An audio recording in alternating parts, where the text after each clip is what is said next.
ก็เป็นส่วนของบ่าวขวัญเองเนาะฝากพี่น้องช่อง YouTube ส่วนนา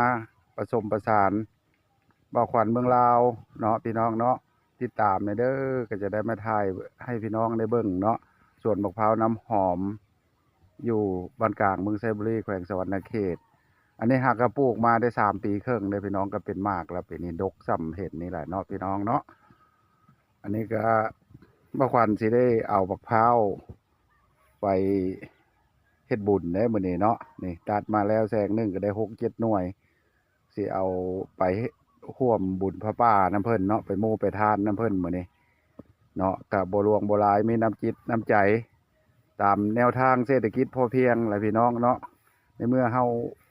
เฮ็ดได้เฮ็ดกินแล้วก็แบ่งเฮ็ดบุญแบ่งญาติแบ่งพี่แบ่งน้องเนาะเพิ่นจะเว้ามาแนวนั้นอันนี้ก็เป็นส่วนของบ่าวขวัญเด้อพี่น้องเด้ออันนี้ก็ได้เนาะนี่บ่าวขวัญปลูกใส่ในน้ำก็มีปลาในนาก็มีข้าวได้นี่จังซี่แหละเพิ่นว่าเฮ็ดผสมประสานเนาะนี่บ่าวขวัญปลูกมานี่ก็3 ปีพี่น้องอันนี้ก็เป็นมากแล้วเด้ออันพี่น้องทั้งฝั่งของเนาะฝั่งของประเทศเพื่อนบ้านเฮาก็เข้ามาติดตามเข้ามาเบิ่งให้คำแนะนำเนี่ยเด้อเนาะบรรดา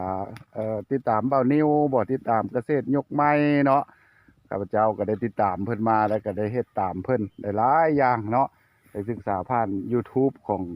เพิ่นมาก็ได้ลงมามือเฮ็ดเองบ่าวขวัญก็ได้มาถ่ายทำให้พี่น้องได้เบิ่งก็หาก็ได้3 ปีครึ่งนี่พี่น้องตามสโลแกนของเพิ่นนั่นแหละเนาะในน้ำมีป่าในนามีข้าวเนาะในคันนาก็มีผักสวนครัวเนาะแล้วก็มีพืชระยะสั้นระยะกลางเนาะมีกล้วยมีมะคุ้งมีหมากซีดาพี่น้องมีมอนเบอร์รี่เนาะแล้วก็มีมะพร้าวน้ำหอมมีหมากมีต้นหมากเนาะหลายๆอย่างเฮาปลูกผสมผสานกันก็เลยตั้งชื่อว่าเกษตรผสมผสานหนองนาผสมผสานเนาะขอบอกขอบใจเด้อพี่น้องผู้ที่เข้ามาติดตามผู้ที่เข้ามาชมเนาะเพราะว่าเฮาก็ยังเป็นน้องใหม่เนาะการเว้ากันจาผิดพลาดประการใดยังบ่ชอดคล้องบ่ถูกต้องก็ขอโทษขออภัยนำหลายๆเนาะฝากติดตามช่องบ่าวขวัญเด้อเนาะ